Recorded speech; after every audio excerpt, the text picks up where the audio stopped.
Well, hello everybody. Mr. Mac here. Awful glad that you've come back to me. Um, I don't know whether it's Friday when you're listening to this. It's Friday for me right now, recording this. I was going to wait until tomorrow. Today's been a kind of a full day with stuff going on as far as school and well, homeschool. We're calling it homeschool. But I couldn't wait to get to chapter 11. Now, if you remember, Ian, Little Barley, Dad Legs, were chased out by the sprites who were very angry. Dad mistakenly he bumped into the motorcycles. They all fell down. They were coming after him to beat him up. These little sprites are going to beat him up. So Ian is the one who has to drive because Barley was shrunk down by magic. And my prediction was that Ian was going to drive the van. Not drive very well, but drive. I mean, I say not drive very well simply because, he tried his hand at driver's ed and failed. But then again, if I think about it, he didn't fail because he was a lousy driver. He failed because he didn't want to go down the expressway. So we'll see. We'll see. He's not an experienced driver, but whatever. My prediction was that he would drive. So we'll see. So you got to remember, well, we don't have to remember anything. So that's my prediction. We're going to see if it comes true. Think about what you thought was going to happen. And as we read, see if your predictions came true or not. Chapter 11. So here we go. As if responding to Ian's begging, the van sputtered to life. Remember when he first turned the key? Babigada, babigada, babigada. The van didn't start. Babigada, babigada, babigada. And then finally, as if Guinevere was responding to his begging, jostling him around, it sputtered to life and moved and shook. Driving Guinevere was like riding a bronking bull. Oh, put it in O for onward, urged Barley. When you got to put the car in either down here or you got to put it in gear. Ian wrapped his hand around the screwdriver, jutting out from behind the steering wheel instead of a pole or instead of a knob. Barley had a screwdriver in there. He put his hand on that screwdriver, jutting out from behind the steering wheel, and pulled it down to the handwritten O.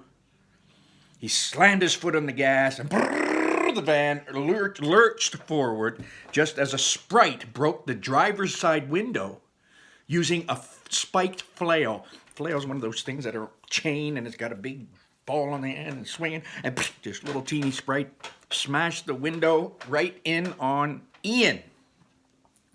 Ian screamed, "Ah!" And he ducked as shards of glass rained into the van. "Drive!" Barley screamed. Ian turned the wheel hard, and as the sprites sped forward, he cut them off. Their bikes screeched as they swerved to avoid the collision. Ian managed to get farther ahead of them and soon approached the expressway ramp. He's going to have to get on this expressway. Remember, he was afraid of it. And sometimes, I always tell my students, 20 seconds of courage will get you anything. Ian's just got to have 20 seconds of courage. He's got to get on that expressway. Ian cautiously pressed his foot on the gas pedal. And after a small car passed, a huge freight truck barreled up. So a huge freight truck is coming their way. "Speed up!" urged Barley. The ramp was about to end. "Speed up!" Ian held the wheel tight, sweat pouring from his brow. "Barley, I can't do this." "Oh, yes, you can," he said. "I'm not ready." "You'll never be ready. Merge!" Barley screamed. Ian screamed as he stomped on the gas, sending Dad flying to the back of the van. Ian cut off that huge truck that had been coming down, barely missing its front bumper just as the ramp ended. Once they were safe, within the speeding traffic, cars going everywhere, and they're right in the middle of it. Barley laughed. Oh, great job, brother. Ian glanced in the rearview mirror. Oh, the motorcycles had caught up and were right behind them. One of the sprites swung a flail above his head back there, releasing it, smacking the side of the van. Barley leapt up to the window. "Hey, don't hit Gwynny," he yelled to the sprite. "You leave my Guinevere alone." Ian swerved as he grabbed Barley and put him back in his seat. He gasped when he found himself behind a slow-moving car. Seeing their moment, the pixie dusters roared up from behind them again. Barley jumped onto Ian's shoulder, directing him. "Go, get around him." Ian's tried to. He tried to. "They're not letting me in." "Well, brother, you gotta signal." Ian was looking for the signal. "There's no single arm. What am I supposed to push for a signal? Stick your arm out the window to signal left." So Ian had to put his arm out the window to signal that he's going to turn left. And when he did that, a sprite jumped on his arm and wrapped a chain around it, forcing him to drive with one hand. With great effort, he turned the wheel to move into the left lane, and Barley carefully climbed out on Ian's arm. "Get back here," said Ian. "Just keep driving, brother," said Barley, trying to untangle the chain. The sprites cheered and revved their motorcycles, brum, brum, brum, kind of like that guy down the street who does his motorcycle 4 o'clock every day. The sprites revved their motorcycle machine. Brum, brum. Barley managed to get the chain off and then recorded. Ba-bump! Knocked a bunch of the shocked sprites off their bike. Ian, looked ahead and saw the expressway splitting into north and south. Barley crawled back onto Ian's shoulder. "The mountains are north. You need to get all the way over, brother. All the way over." Dewdrop spotted Dad's top half flapping out of the window. Remember, Dewdrop doesn't realize and know that Dad's top half is all fake. So she saw this. Dad's top half is just flailing in the wind out the window, and she narrowed her eyes. "Oh, it's on," said Shades, and Dewdrop, her crew, gunning their motorcycle. "Get 'em," she said. The bike pulled up alongside Ian's window, and a crew of sprites leapt in. They screamed as they began attacking Ian and Dad. "Ah! Ah! Psh, psh, psh, psh, psh, psh," hitting Ian in the face with little teeny punches. One of the sprites tackled Barley. Thump! And they hit the dashboard next to the warrior bobblehead. Barley pulled the sword out of the bobblehead and brandished it at the pixie. Soon Ian had sprites all over his face, and unable to see, he steered the van right into the guardrail. Barley and the sprite he was battling were thrown from the dashboard and into the passenger seat. "Ian, stay focused," Barley said. "I can't. I can't." Pixies all over the place. "You have to stay focused or we're all dead," said Barley. "Just stay cool." Barley's words gave Ian an idea. Cool. Ian frantically felt around on the control panel and flicked the switch on the air conditioning. That is a good idea. Who remembers why? Why is that a good idea? Think back to earlier in the story. One of you got it. Remember when he turned on the air conditioner, it almost blew everybody back? Remember, the air was so strong coming out? Good idea. He flicked the switch on the air conditioning. Powerful blasts of air out of the vents, blowing all the sprites right out the window. Spectacular. Barley saved himself, because Barley was going to. Barley saved himself by clinging on to the seatbelt. "Way to go, Guinevere!" he cheered as his body flapped in the breeze. "Way to go, Guinevere!" But suddenly he lost his grip. "Whoa, whoa!" And he flew out the window too, and without missing a beat, within that same second, Ian stuck his hand out the window and grabbed his brother, saving him from certain death. And then he switched off the AC. They were very close to the exit now. "Oh, we're not going to make it," said Barley. Refusing to back down, Ian smoothly crossed several lanes of traffic. You know, on a big expressway, you've probably been on them with your parents. There's 4 lanes, 5 lanes, 6 lanes of cars. And you have to cross. You got to be real careful. If you're all the way over here in the first lane and you got to cross 6 lanes of traffic to get all the way to the left lane, that can be dangerous. Ian did it. And he did it without fail.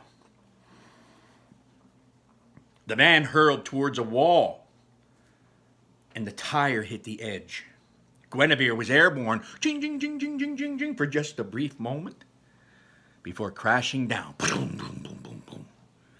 The sprites were right on Ian's tail. They were still there and couldn't steer away from the wall in time, which is awesome. They screamed, "Ah!" as they crashed into it. "Ah, pff, ah, pff, ah, pff." So all the sprites are crashing into the wall. Awesome. Ian watched in the rearview mirror as they were thrown and flown in the air from their bikes. Suddenly their wings, though, began to flap. They were flying. Great. Now they're flying.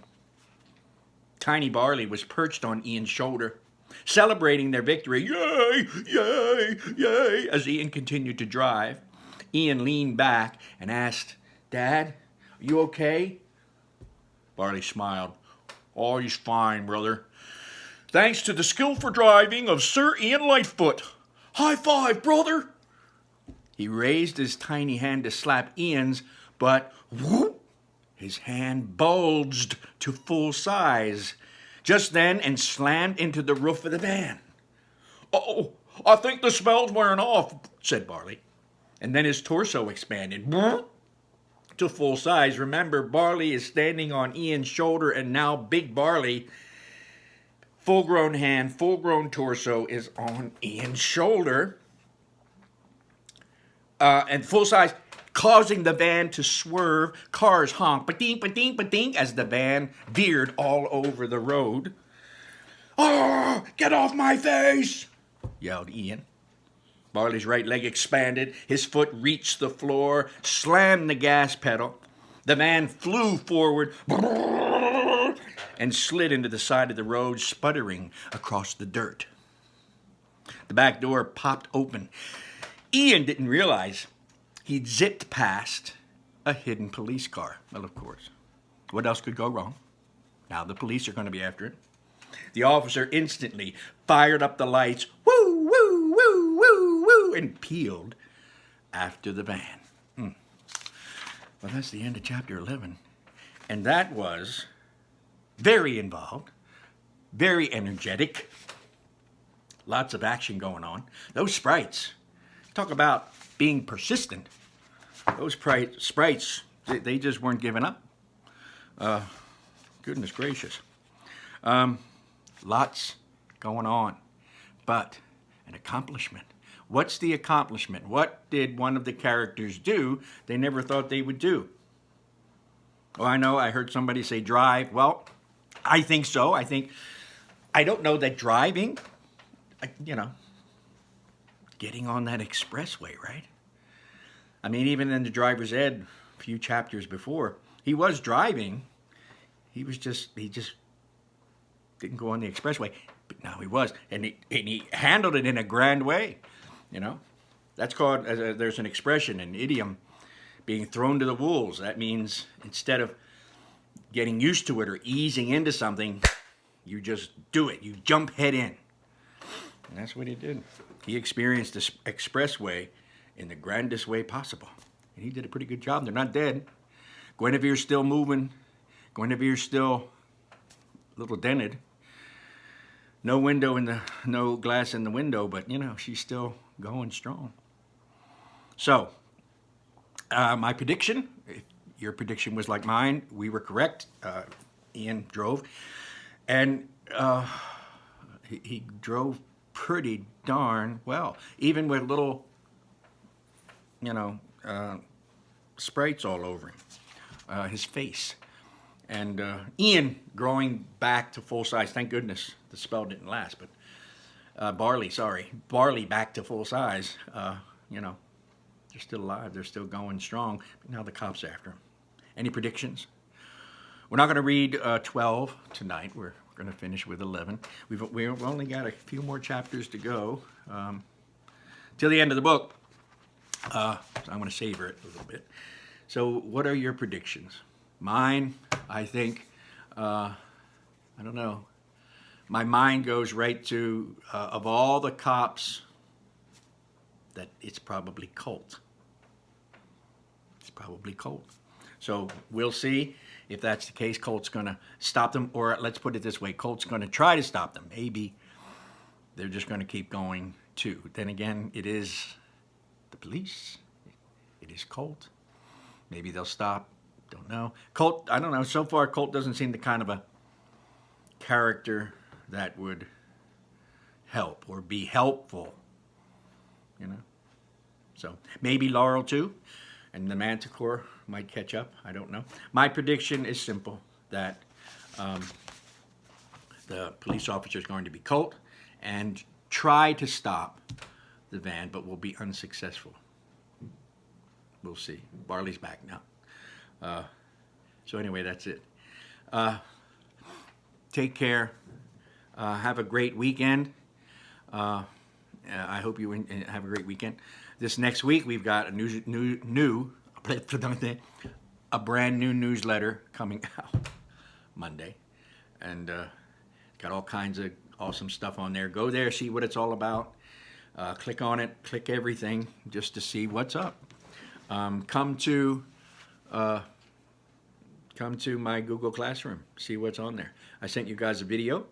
I want you to listen to old Mr. Mac on there. I have a request on there, something I'd like you to do. And take care. Stay clean. Keep your hands away from your eyes, nose, and mouth. Don't make your parents crazy. Be creative. Do something awesome. Write a book. Make a sculpture. Paint a painting. Build a shed. I don't know. Do something awesome. But, you know, learn. And when I say learn, I don't mean you have to get on here and click on anything. You've got plenty to learn at home. Your parents they're not done teaching you yet. They're far from done. They got a lot to teach you, and very valuable lessons they have too. Take care. I'll see you soon. We'll wait for chapter 12, and that's that for that. Let me get my finger on this thing. Bye-bye.